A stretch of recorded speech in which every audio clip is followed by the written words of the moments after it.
What's up, folks? How's it going? This is Watch. Hope you guys are all doing well. And today we're going to be doing an unboxing and overview of the Switch OLED. Basically, we're going to see what comes inside the box, the key differences between this and the standard version of the Switch.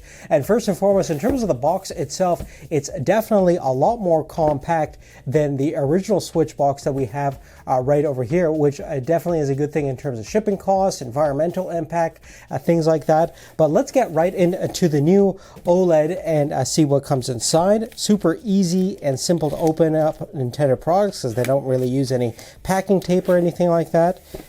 And we have obviously the white version of the Switch, which is a new color, but they obviously have the two-tone red and blue versions available as well. Here's the new 7-inch display, which we'll take a look at in a little bit. We're going to take out the two white JoyCons. And then inside over here, we have some health and safety paperwork. In the next layer, we have more goodies. So here is the HDMI cable. This is a standard HDMI 1080p rated cable. Since the new Switch can really output 1080p, it's not 4K rated, unfortunately. Here's our power adapter. Let's see if it's similar to the older gen, which it is. So here's the power adapter, and as you can see that it's still USB-C based, so it's super simple and straightforward to charge, and very similar overall power supply as the original Switch. Next, here's our controller base for the JoyCons. Pretty much identical to the previous generation from my memory. And then the last two items are the Joy-Con straps over here. And we'll probably fit these onto the Joy-Cons to see how they look. Continuing forward, we're going to take a look at the dock over here. And there's nothing else inside the box.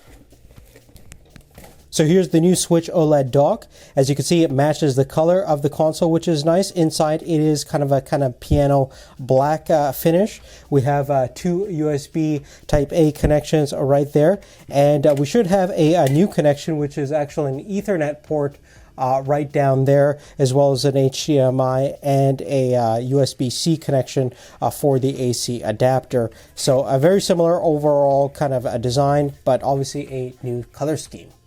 Okay, so here are the white Joy-Cons for the OLED model.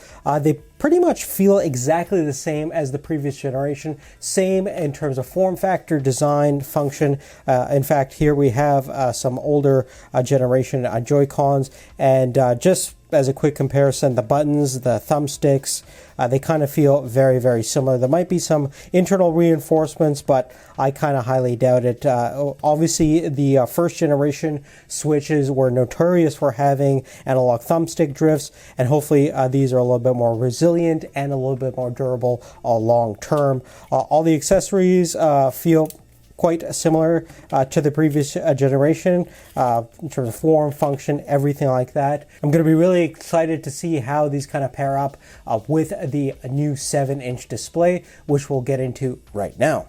Okay, so here's the star of the show, the new 7-inch OLED display. And straight off the bat, you can see that it definitely has smaller overall bezels than the previous generation. And we'll obviously do a more full in-depth comparison in a separate video, but let's put on these suckers over here to see the console in its final form. And there it is. Looks awesome. Definitely a lot more modern looking, and as you can see, the kickstand has been significantly reinforced. It's no longer that flimsy little thing at the back. You can actually utilize it and it won't break after a few months of usage, so definitely a big improvement in terms of design.